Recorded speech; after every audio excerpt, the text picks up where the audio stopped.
The Tragedy of Julius Caesar, Act 3. Scene 1. Flourish, enter Caesar, Brutus, Cassius, Casca, Decius, Metellus, Trebonius, Cinna, Antony, Lepidus, Artemidorus, Publius, Popilius, and the soothsayer. Caesar.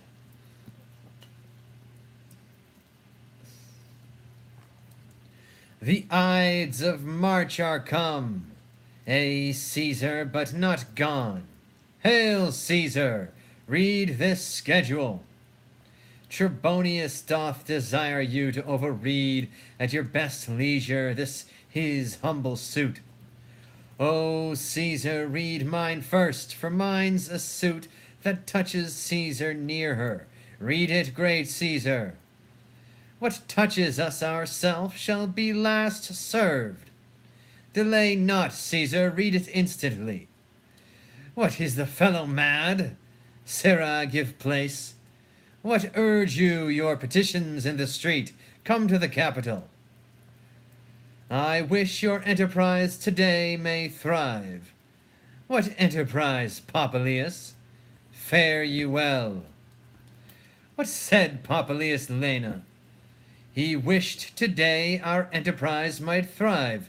I fear our purpose is discovered. Look how he makes to Caesar, mark him. Casca, be sudden, for we fear prevention.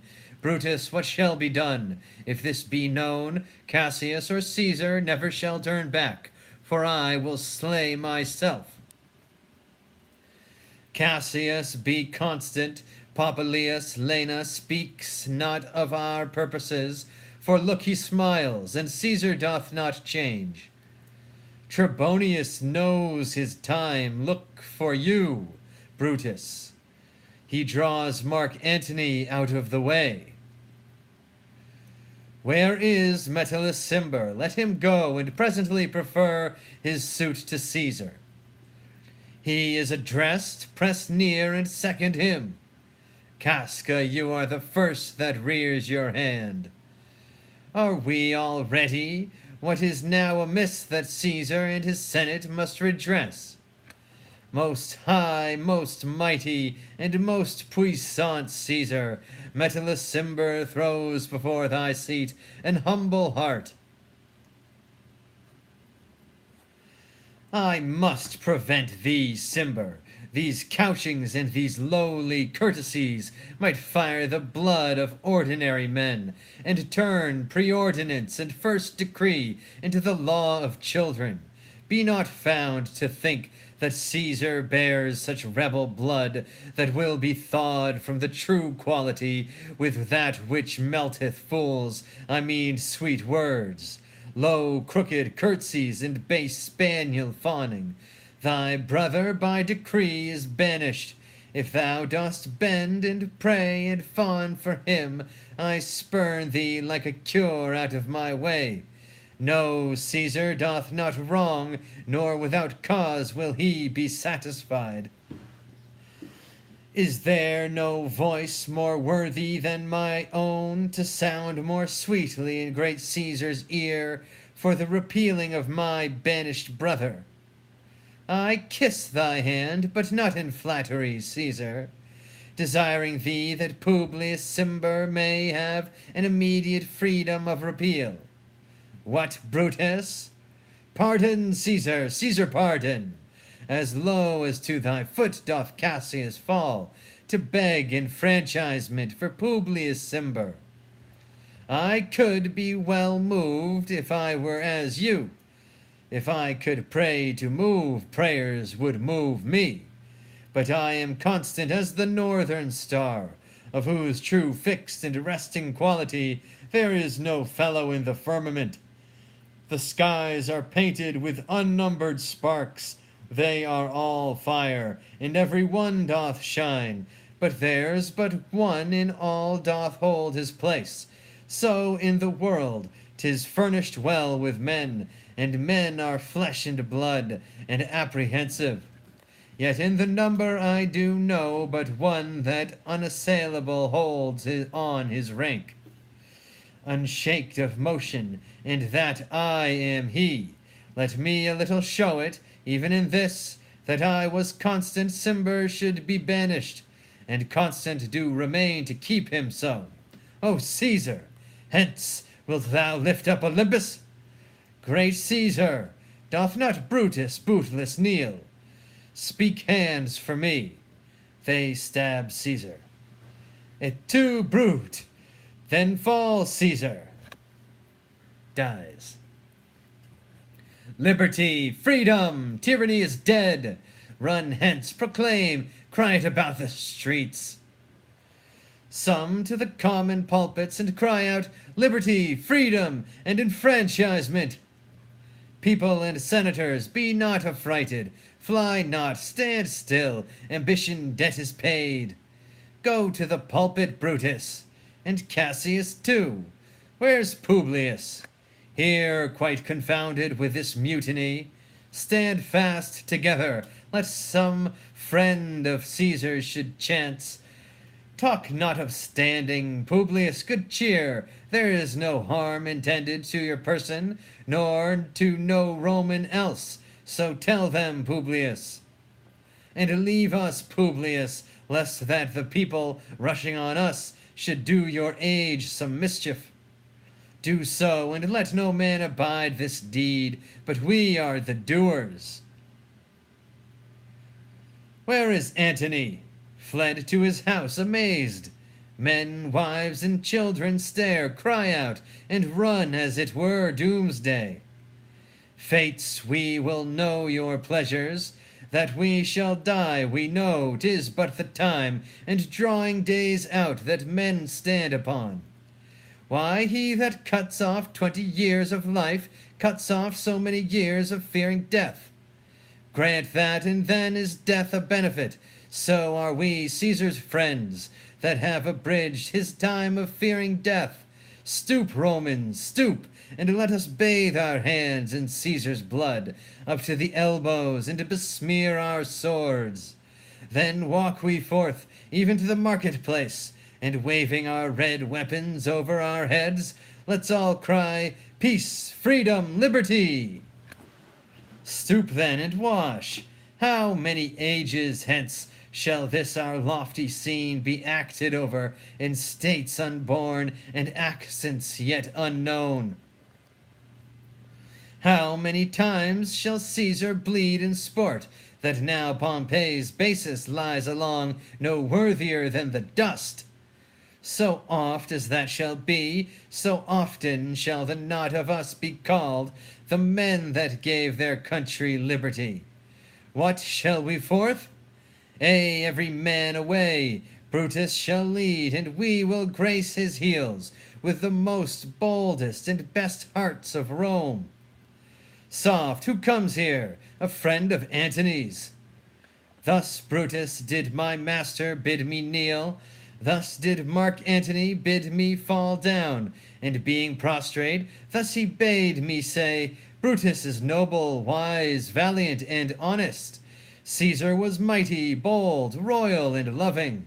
Say, I love Brutus, and I honor him. Say, I feared Caesar, honored him, and loved him. If Brutus will vouchsafe that Antony may safely come to him, and be resolved, how Caesar hath deserved to lie in death, Mark Antony shall not love Caesar dead so well as Brutus living, but will follow the fortunes and affairs of noble Brutus, thorough the hazards of this untrod state with all true faith. So says my master Antony. Thy master is a wise and valiant Roman. I never thought him worse. Tell him, so please him come unto this place. He shall be satisfied, and by my honor depart untouched. I'll fetch him presently. I know that we shall have him well to friend. I wish we may, but yet I have a mind that fears him much, and my misgiving still falls shrewdly to the purpose. But here comes Antony. Welcome, Mark Antony. O mighty Caesar, dost thou lie so low?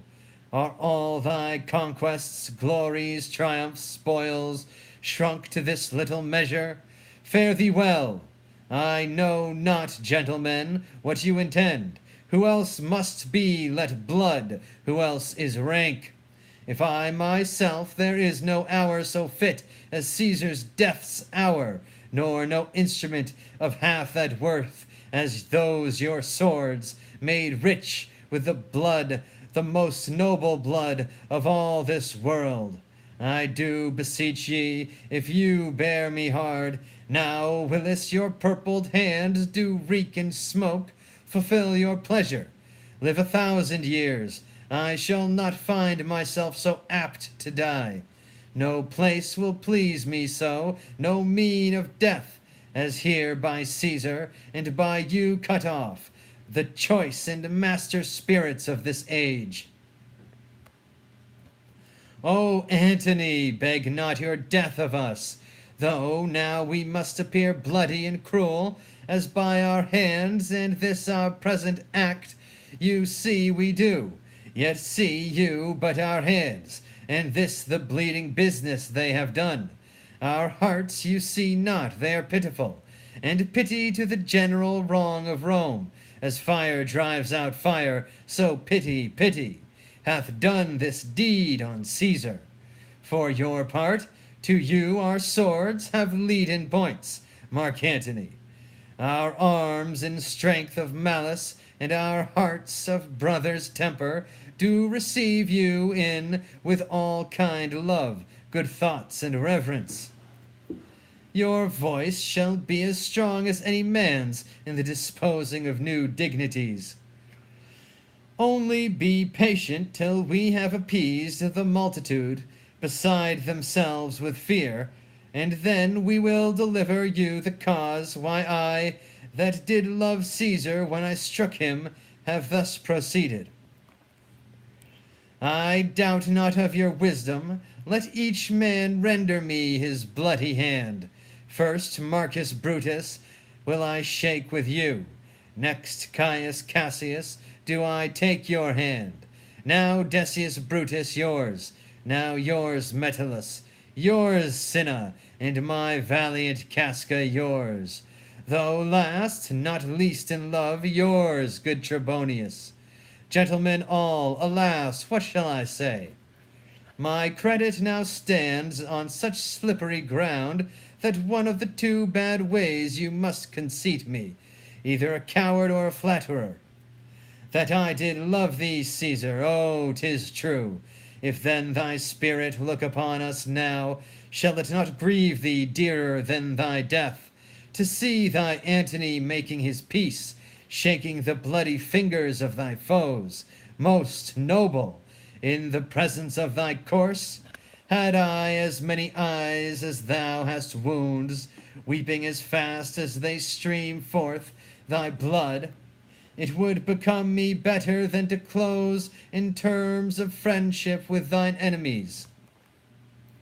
Pardon me, Julius, here wast thou bade, brave heart, here didst thou fall, and here thy hunters stand, signed in thy spoil and crimsoned in thy levee.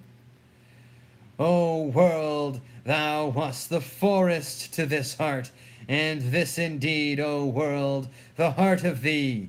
How like a deer stricken by many princes dost thou here lie. Mark Antony, pardon me, Cassius. The enemies of Caesar shall say this, then in a friend it is cold modesty. I blame you not for praising Caesar so, but what compact mean you to have with us? Will you be pricked in number of our friends, or shall we on and not depend on you? Therefore I took your hands, but was indeed swayed from the point by looking down on Caesar. Friends am I with you all, and love you all, upon this hope that you shall give me reasons why and wherein Caesar was dangerous. Or else were this a savage spectacle. Our reasons are so full of good regard that were you, Antony, the son of Caesar, you should be satisfied. That's all I seek, and am, moreover, suitor that I may produce his body to the marketplace, and in the pulpit, as becomes a friend, speak in the order of his funeral.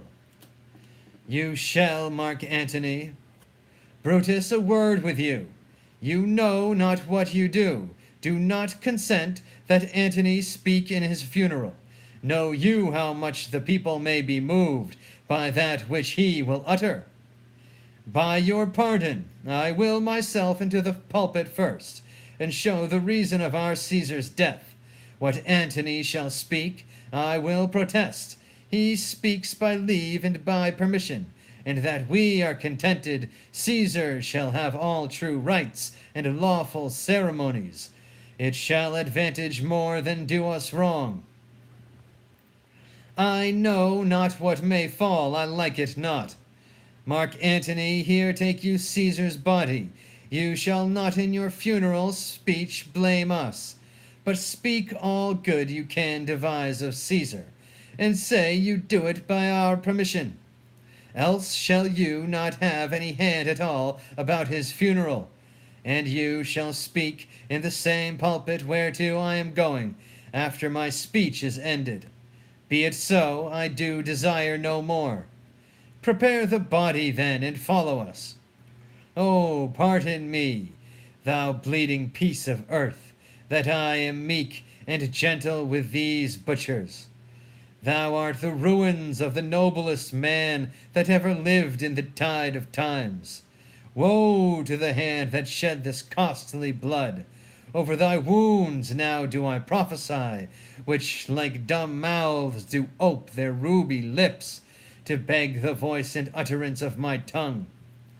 A curse shall light upon the limbs of men. Domestic fury and fierce civil strife shall cumber all the parts of Italy. Blood and destruction shall be so in use, and dreadful objects so familiar, that mothers shall but smile when they behold their infants quartered with the hands of war. All pity choked with custom of foul deeds, and Caesar's spirit, ranging for revenge, with 8 by his side come hot from hell, shall in these confines with a monarch's voice cry havoc, and let slip the dogs of war, that this foul deed shall smell above the earth with carrion men groaning for burial. You serve Octavius Caesar, do you not? I do, Mark Antony.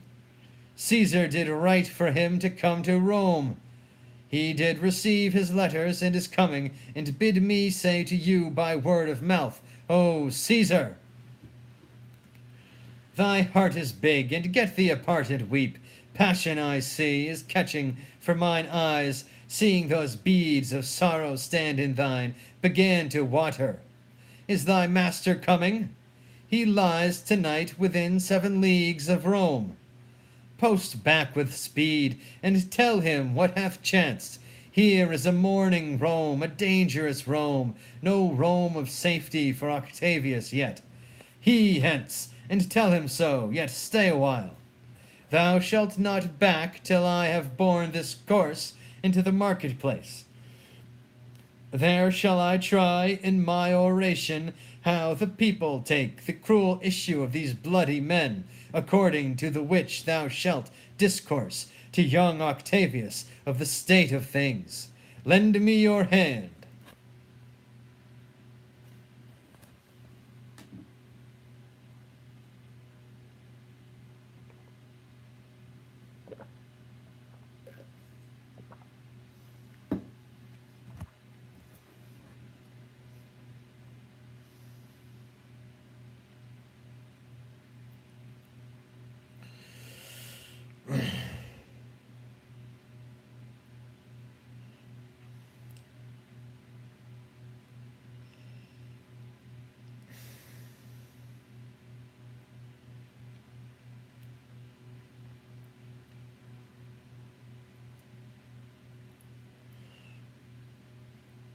Scene 2. Enter Brutus and Cassius with the plebeians. We will be satisfied. Let us be satisfied. Then follow me and give me audience, friends. Cassius, go you into the other street, and part the numbers. Those that will hear me speak, let him stay here. Those that will follow Cassius, go with him, and public reasons shall be rendered of Caesar's death. I will hear Brutus speak. I will hear Cassius, and compare their reasons, when severally we hear them rendered. The noble Brutus is ascended. Silence! Be patient till the last. Romans, countrymen, and lovers, hear me for my cause, and be silent, that you may hear. Believe me for mine honor, and have respect to mine honor, that you may believe. Censure me in your wisdom, and await your senses, that you may the better judge. If there be any in this assembly, any dear friend of Caesar's, to him I say that Brutus's love to Caesar was no less than his. If then that friend demand why Brutus rose against Caesar, this is my answer, not that I loved Caesar less, but that I loved Rome more. Had you rather Caesar were living, and die all slaves, than that Caesar were dead, to live all free men?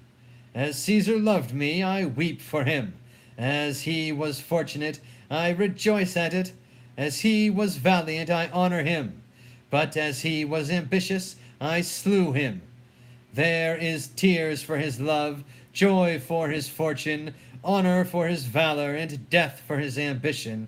Who is here so base that would be a bondman? If any, speak, for him have I offended. Who is here so rude that would not be a Roman? If any, speak, for him I have offended.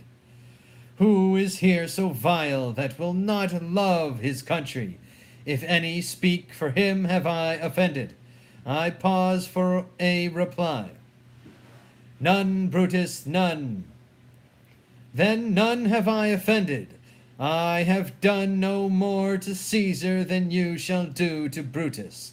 The question of his death is enrolled in the Capitol, his glory not extenuated, wherein he was worthy, nor his offences enforced, for which he suffered death. Here comes his body, mourned by Mark Antony, who, though he had no hand in his death, shall receive the benefit of his dying, a place in the commonwealth, as which of you shall not?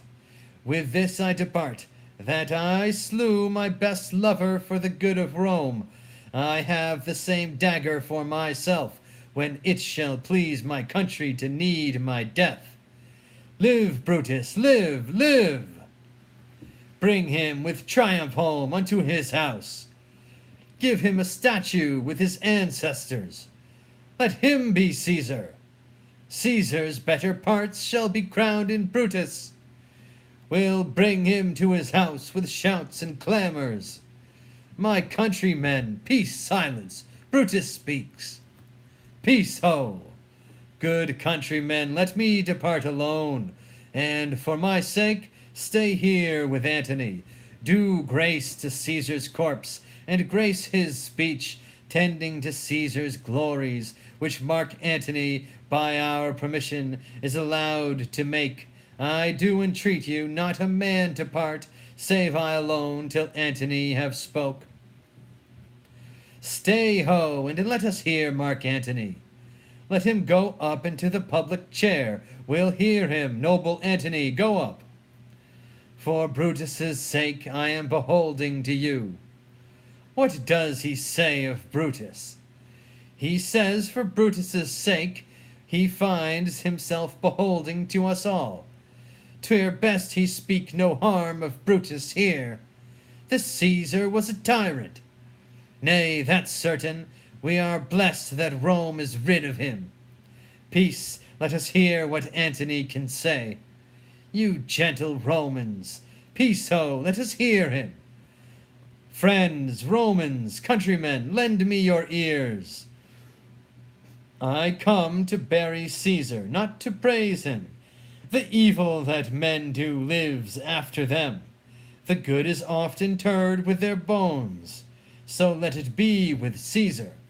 The noble Brutus hath told you Caesar was ambitious. If it were so, it was a grievous fault, and grievously hath Caesar answered it. Here, under leave of Brutus and the rest, for Brutus is an honorable man, so are they all honorable men, come I to speak in Caesar's funeral. He was my friend, faithful and just to me. But Brutus says he was ambitious, and Brutus is an honorable man. He hath brought many captives home to Rome, whose ransoms did the general coffers fill. Did this in Caesar seem ambitious? When that the poor have cried, Caesar hath wept. Ambition should be made of sterner stuff. Yet Brutus says he was ambitious, and Brutus is an honorable man. You all did see that on the Lupercal I thrice presented him a kingly crown, which he did thrice refuse. Was this ambition? Yet Brutus says he was ambitious, and sure he is an honorable man. I speak not to disprove what Brutus spoke, but here I am to speak what I do know. You all did love him once, not without cause. What cause withholds you then to mourn for him? O judgment, thou art fled to brutish beasts, and men have lost their reason. Bear with me, my heart is in the coffin, there with Caesar, and I must pause till it come back to me. Methinks there is much reason in his sayings. If thou consider rightly of the matter, Caesar has had great wrong. Has he, masters?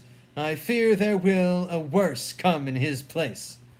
Mark ye his words, he would not take the crown, therefore 'tis certain he was not ambitious. If it be found so, some will dear abide it. Poor soul, his eyes are red as fire with weeping. There's not a nobler man in Rome than Antony. Now mark him, he begins again to speak. But yesterday the word of Caesar might have stood against the world. Now lies he there, and none so poor to do him reverence. O masters, if I were disposed to stir your hearts and minds to mutiny and rage, I should do Brutus wrong and Cassius wrong, who you all know are honorable men. I will not do them wrong. I rather choose to wrong the dead, to wrong myself and you, than I will wrong such honorable men. But here's a parchment with the seal of Caesar. I found it in his closet, 'tis his will. Let but the commons hear this testament, which, pardon me, I do not mean to read, and they would go and kiss dead Caesar's wounds, and dip their napkins in his sacred blood, yea, beg a hair of him for memory, and dying mention it within their wills, bequeathing it as a rich legacy unto their issue. We'll hear the will. Read it, Mark Antony. The will, the will! We will hear Caesar's will. Have patience, gentle friends. I must not read it. It is not meet you know how Caesar loved you. You are not wood, you are not stones, but men. And being men, hearing the will of Caesar, it will inflame you, it will make you mad.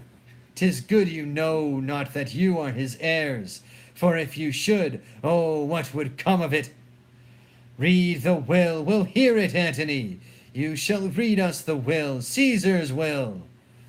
Will you be patient? Will you stay a while? I have overshot myself to tell you of it. I fear I wrong the honorable men whose daggers have stabbed Caesar. I do fear it. They were traitors, honorable men. The will, the testament. They were villains, murderers. The will, read the will. You will compel me then to read the will. Then make a ring about the corpse of Caesar, and let me show you him that made the will. Shall I descend, and will you give me leave? Come down, descend, you shall have leave. A ring, stand around. Stand from the hearse, stand from the body. Room for Antony, most noble Antony. Nay, press not so upon me, stand off. Stand back, room, bear back. If you have tears, prepare to shed them now. You all do know this mantle. I remember the first time ever Caesar put it on. 'Twas on a summer's evening in his tent. That day he overcame the Nervi. Look, in this place ran Cassius's dagger through. See what a rent the envious Casca made. Through this the well-beloved Brutus stabbed, and as he plucked his cursed steel away, mark how the blood of Caesar followed it, as rushing out of doors to be resolved, if Brutus so unkindly knocked or no. For Brutus, as you know, was Caesar's angel. Judge, O you gods, how dearly Caesar loved him.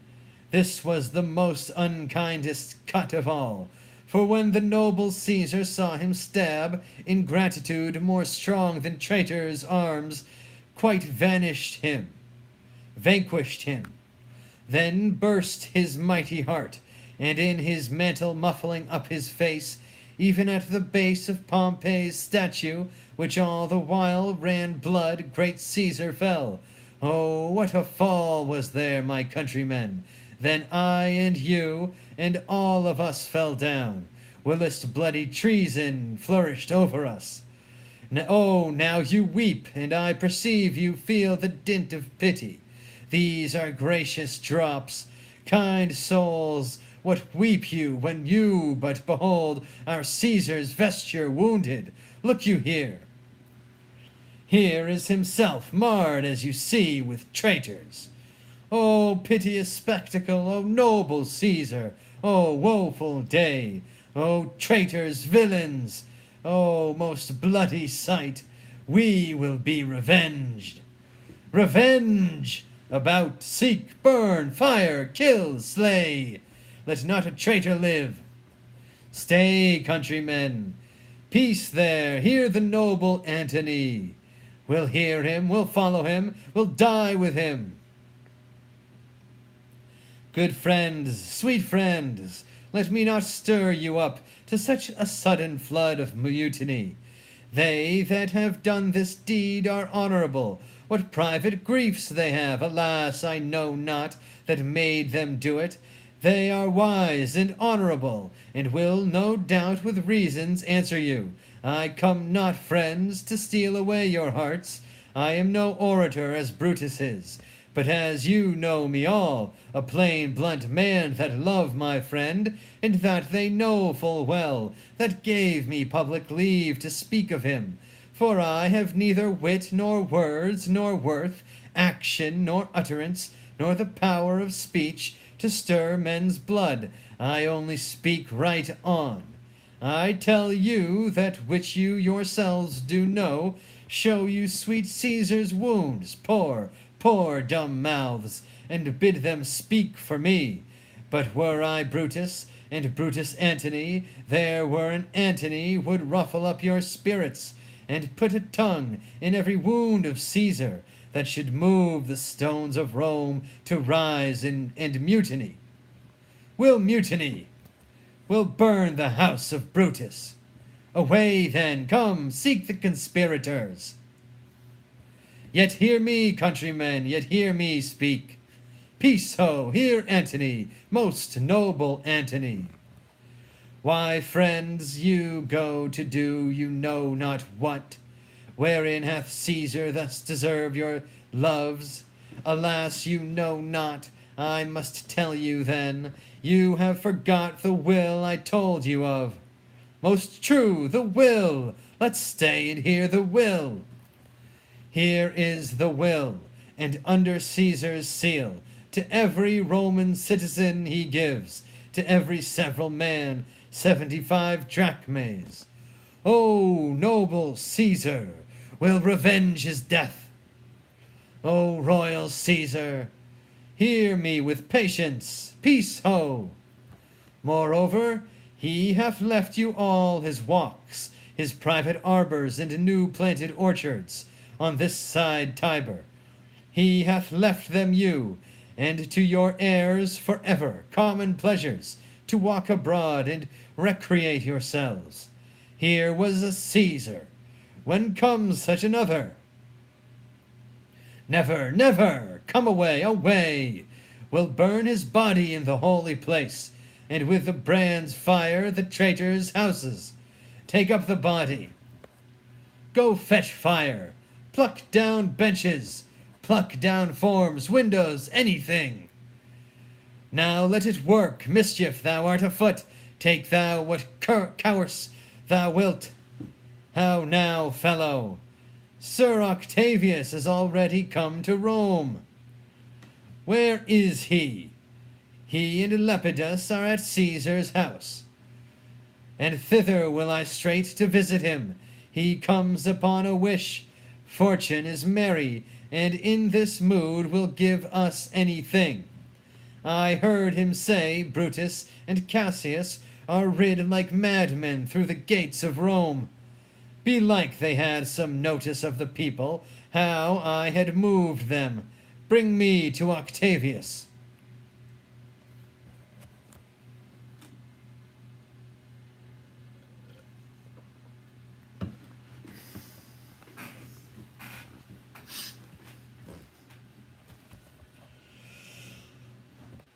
Scene 3. Enter Cinna the poet, and after him the plebeians.